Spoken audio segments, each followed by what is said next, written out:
Bismillahirrahmanirrahim. Assalamualaikum warahmatullahi wabarakatuh. Baik, di sini kami akan mempresentasikan materi tentang hukum persaingan usaha. Sebelumnya, izinkan saya memperkenalkan anggota kelompok kami, kelompok 6. Yang pertama adalah Dina Mariana, saya sendiri, dan rekan saya Muhammad Sayuti. Baik, langsung saja yang pertama, pengertian hukum persaingan usaha.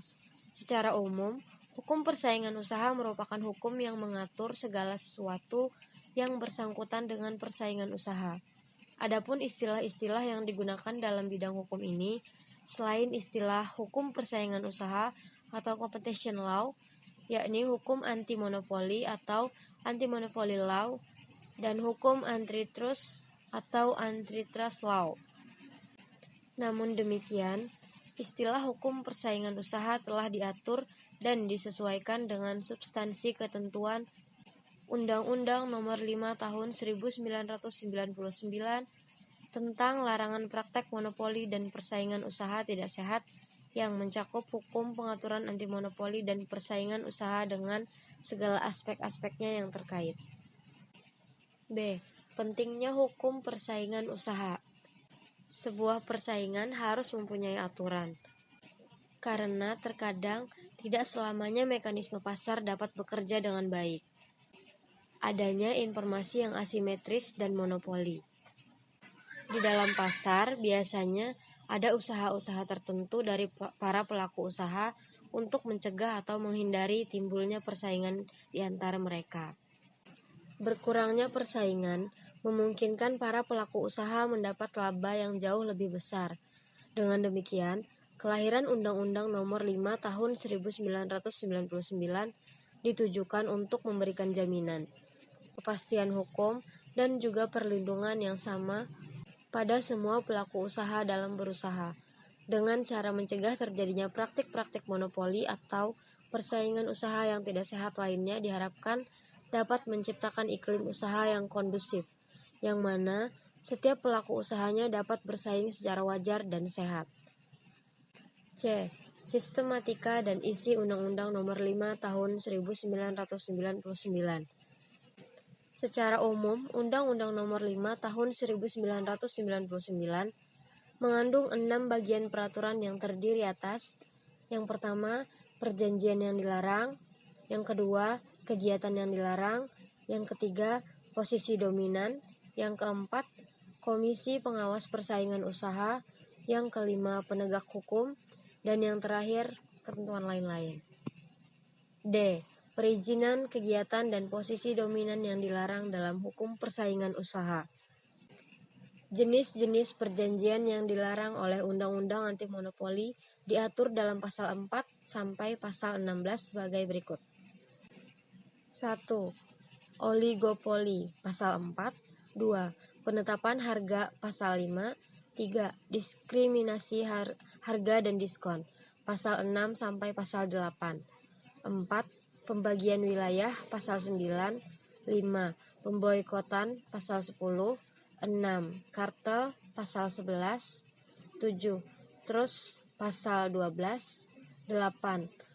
Oligopsoni pasal 13. 9. Integrasi vertikal pasal 14. 10. Perjanjian tertutup pasal 15. 11. Perjanjian dengan luar negeri pasal 16.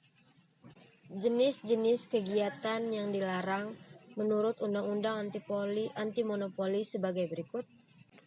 1. Monopoli pasal 17.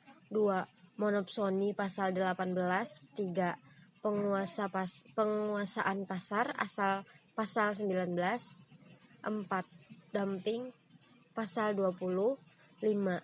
Manipulasi biaya produksi pasal 21. 6.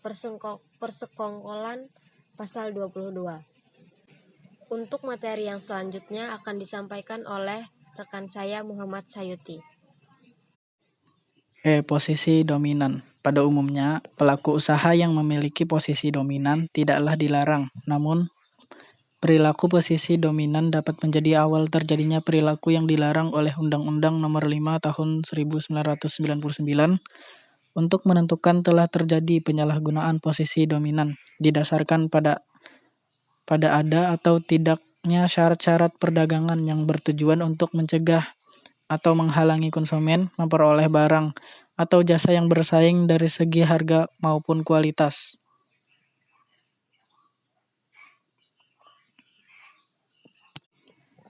F. Penegakan hukum persaingan usaha oleh KPPU.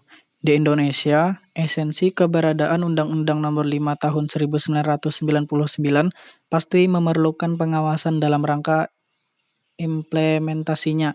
Berlakunya Undang-Undang Nomor 5 Tahun 1999 tentang larangan praktek monopoli dan persaingan usaha tidak sehat sebagai landasan kebijakan persaingan atau kompetitif polisi. Juga diikuti dengan berdirinya Komisi Pengawas Persaingan Usaha atau KPPU untuk memastikan dan melakukan pengawasan terhadap ketentuan dalam undang-undang anti monopoli tersebut. G. Tugas KPPU. Tugas KPPU sudah diatur secara rinci di dalam pasal 35 Undang-Undang Nomor 5 Tahun 1999 yang kemudian diulang lagi dalam pasal 4 Keputusan Presiden Nomor 75 Tahun 1999. KPPU telah ditugaskan untuk melakukan penilaian terhadap perjanjian-perjanjian yang dapat mengakibatkan terjadinya praktek monopoli atau persaingan usaha yang tidak sehat, seperti perjanjian-perjanjian oligopoli, penerapan harga, pembagian wilayah, pemboikotan, kartel, terus oligosponi, integrasi vertikal, perjanjian tertutup, dan perjanjian dengan pihak luar negeri. Demikian presentasi dari kelompok kami, kelompok 6. Kurang lebihnya kami mohon maaf. Sekian, terima kasih.